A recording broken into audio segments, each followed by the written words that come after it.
This video is brought to you by Dunk Dunk. Stick around at the end to find out more.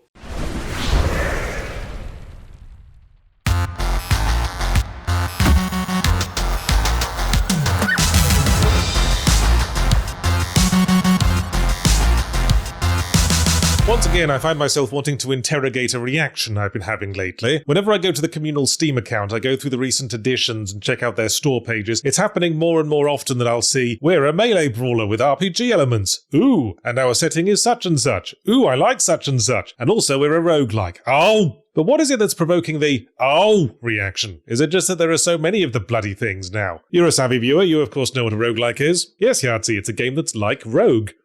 Huh. Okay, maybe you don't know what a roguelike is. The name has stuck, but the validity of the comparison to Rogue has only gotten fuzzier. Suffice to say, what we mean when we say roguelike these days is basically anything with procedurally generated gameplay that resets upon every failure state, which could refer to everything from Binding of Isaac to FTL Faster Than Light to Mullet Mad Jack to Balatro to Blueprints, all games with otherwise bugger all in common. Roguelike is not so much a gameplay genre as it is a format, a means of delivering the gameplay, an alternative to the other established methods, that is to say, a finite pre-designed linear sequence threaded together by a story or sense of escalating challenge, as in most single-player games, or a theoretically infinite supply of identical challenges presented in no particular order, as in most PvP online multiplayer games. Roguelikes are a medium between those two, the sense of escalation and progress of the former, and the endless gameplay model of the latter. Theoretically, that's why roguelikes are so appealing. It's the best of both worlds. Our lizard brain gets to cathartically grind the gameplay forever, while our higher brain gets to appreciate the big picture. But roguelikes are also appealing prospects for developers, because making a roguelike is quite a lot easier than making a narrative game in the traditional sense. It means not having to handcraft every level grid square by grid square, texture by texture. You don't need to carefully consider at what rate and order the player should find resources and unlock upgrades, because you can just randomize that. And if the player ends up with an unbalanced build, who cares? Start again. Better luck next time. Basically, all you need is to come up with a fun primary gameplay loop, program a few level designing algorithms, and away you go.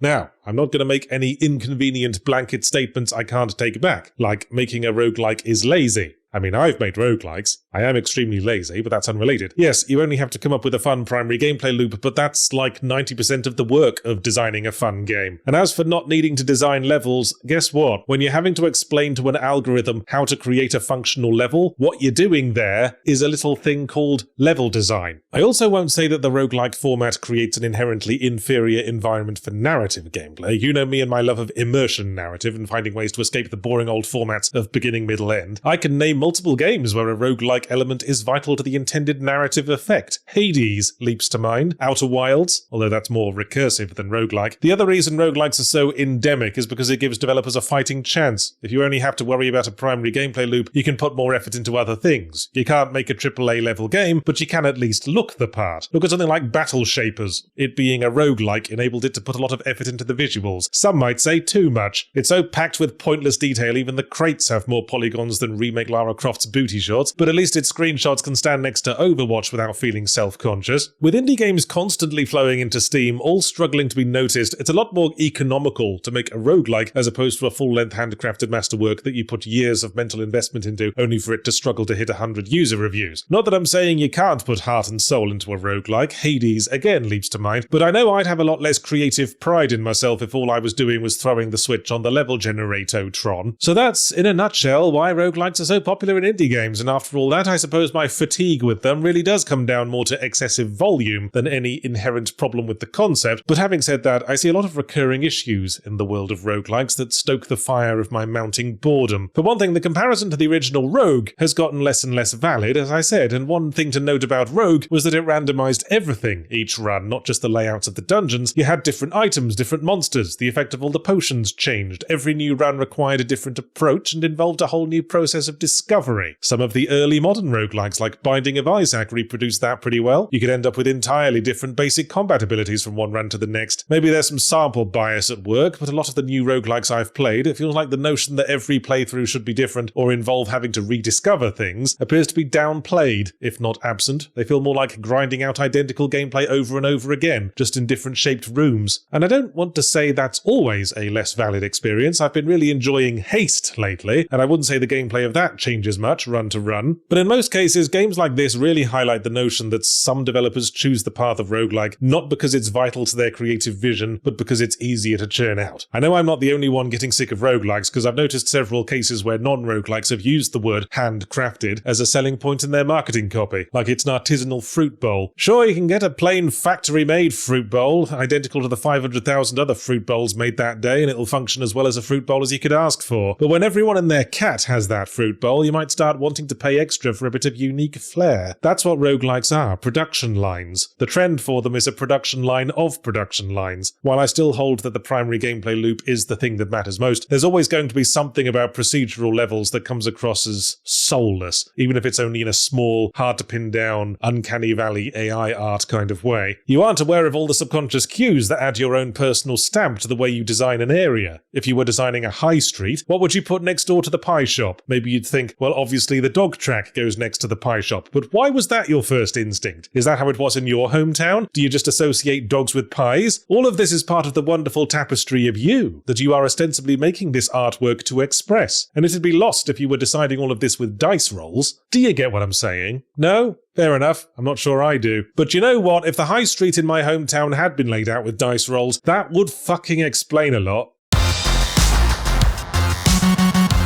This video is brought to you by Dunk Dunk, the chaotic multiplayer action basketball arcade party game where your goal is to dunk with and or on your friends. Play solo, co-op, or with up to 16 pals in this hectic dunkathon, because there's nothing in the rules about catching too much air, bud. Familiar platforming controls makes it easy to pick up and play, but the unique stretchy arm mechanic adds a layer of depth and mastery to this slam dunk.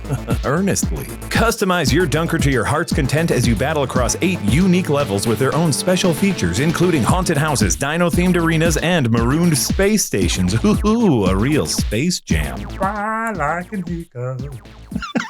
Dunk Dunk is the party game so nice they named it twice. Head on over to the Steam page and try out the demo for yourself today. You've got some dunking to do.